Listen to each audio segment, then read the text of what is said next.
मखसूस नशिस्तों का जो तहरीरी फैसला आया, काफी तफसीली फैसला है, उस पर अब अमल दरामद तो हुकूमत का मूड नहीं है, उसके बाद क्या होगा, कैसे देख रहे हैं आप इस फैसले को? जी देखिए, इस हवाले से मेरे ख्याल में पहले ही स्पीकर जो है नेशनल असम्बली के, उन्होंने एक लेटर लिखा है चीफ इलेक्शन कमिश्नर को, और वो उसमें वाजे कर चुके हैं कि आपने वही करना है जो कानून कहता है। चूँकि इस कानून के ज़रिए ना पहले ही इस फैसले को अंडू किया जा चुका है, और पार्लियामेंट का ये इस्तेकाक है, प्रीरोगेटिव है कि वो किसी तरह की भी कानून साजी कर सकती है। उसका रिट्रोस्पेक्टिव इफेक्ट भी हो सकता है और उसका प्रोस्पेक्टिव इफेक्ट भी हो सकता है, यानी मौसरबा माजी भी हो सकती है और मौसरबा मुस्तकबिल भी हो सकती है। तो इस फैसले को ऑलरेडी अंडू कर दिया गया पार्लियामेंट के एक एक्ट के नतीजे में।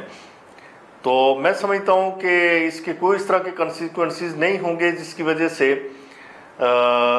ये समझा जाए कि इलेक्शन कमीशन किसी कंटेम्प्ट का शिकार होगा या इस तरह की कोई बात। और इलेक्शन कमीशन इससे पहले सुप्रीम कोर्ट ऑफ पाकिस्तान को क्लियर कर चुका है, वजाहत कर चुका है।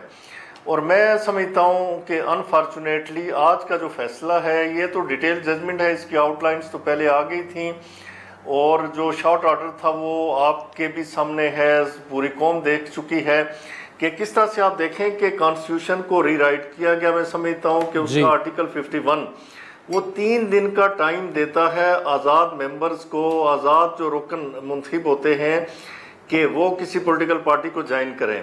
अब मुझे समझ नहीं आती कि सुप्रीम कोर्ट ऑफ पाकिस्तान के इन 8 जजेस ने कैसे 15 दिन दे दिए। यानी आप देखें, कानून का एक तरीक़ेकार होता है कि अब एक छोटी सी मैं मिसाल दे दूं आपको कि लिमिटेशन एक्ट है कि जी आपने 30 दिन के अंदर एक अपील करनी होती है सिविल जज के फैसले के खिलाफ बिफोर द डिस्ट्रिक्ट जज, लेकिन आप 35 दिन के अंदर फाइल करते हैं अगर, तो 35 ये जो 5 दिन होंगे, 30 दिन के बाद के 5 दिन, तो उसके लिए कानून ये कहता है कि each and every day is to be explained in a satisfactory manner. तो वो टाइम बार्ड हो जाती है, आपका इस्तेकाक बनता भी हो तो उसे टर्न डाउन किया जाता है इस बुनियाद पे कि आपकी अपील टाइम बार्ड थी। यहाँ पे कानून आइन में, कानून तो एक सबऑर्डिनेट लेजिस्लेशन है which is made in consonance with the constitution. ठीक है, तो आइन में वाज़ेह तौर पे लिखा है कि 3 दिन के अंदर वो लोग किसी पॉलिटिकल पार्टी को ज्वाइन करेंगे, 5 दिन दे दिए गए।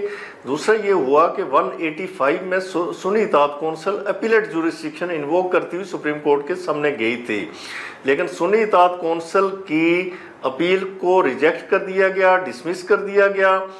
और होता यह है कि 185 में अपील मुस्तरद होती है या मंजूर होती है, लेकिन अपील मुस्तरद करके पीटीआई को रिलीफ दिया गया। पीटीआई पार्टी नहीं थी सुप्रीम कोर्ट के सामने, इलेक्शन कमीशन के सामने पार्टी नहीं थी, पेशावर हाई कोर्ट के सामने पार्टी नहीं थी। तो मैं समझता हूँ ये बड़ा इसका अनफॉर्चुनेट एस्पेक्ट है।